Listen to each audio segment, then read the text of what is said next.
एक बार एक गांव में एक साधु रहता था जो भगवान पर बहुत विश्वास रखता था। एक बार वह साधु पेड़ के नीचे बैठा था और भगवान को याद कर रहा था तो अचानक वहां बाढ़ आ गई। चारों तरफ पानी ही पानी। सब लोग अपने आप को बचने के लिए ऊपर पहाड़ की तरफ भागने लगे। उनमें से एक आदमी देखा कि इस हालत में भी साधु जी भगवान की तपस्या कर रहे हैं। उसने सोचा कि ये अपने आप को बचाने के लिए कहीं जा क्यों नहीं रहे हैं। तो उसने साधु से बोला, अरे आप कहीं जा क्यों नहीं रहे हो, आप भी मेरे साथ ऊपर पहाड़ की तरफ चलो, नहीं तो डूब जाओगे। साधु बोले, अरे हमें क्या होगा, मैं भगवान की इतनी तपस्या करता हूँ, मुझे कुछ नहीं हो सकता, मुझे भगवान अपने आप बचाएगा। धीरे धीरे पानी साधु के कमर तक आ गया। अब लोग वहाँ से नाव लेकर निकलने लगे तो उनमें से एक ने साधु से कहा, अरे पानी आपके कमर तक आ गया है, आप हमारे साथ चलो। तो साधु ने कहा कि नहीं नहीं, भगवान मुझे अपने आप बचाएगा। और वह नाव वाला भी वहाँ से निकल गया।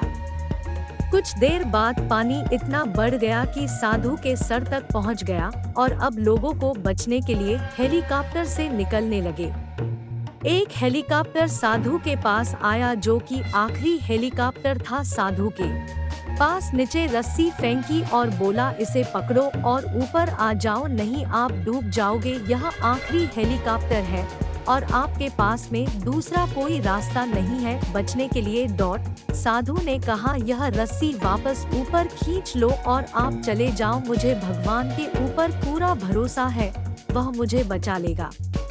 पानी काफी ऊपर आ गया, पेड़ डूब गया और साधु की भी डूबने से मौत हो गई।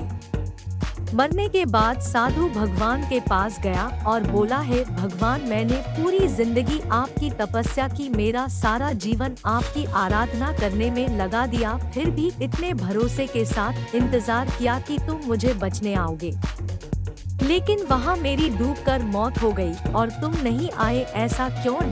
भगवान बोले, मूर्ख इंसान, एक नहीं 3 बार आया था, वो तीनों बार मैं ही तो था, पहला पैदल, दूसरा नाव के द्वारा और तीसरा हेलीकॉप्टर के द्वारा, लेकिन तुमने मेरा एक भी अवसर पहचान नहीं पाया, पता नहीं किसका इंतजार कर रहा था।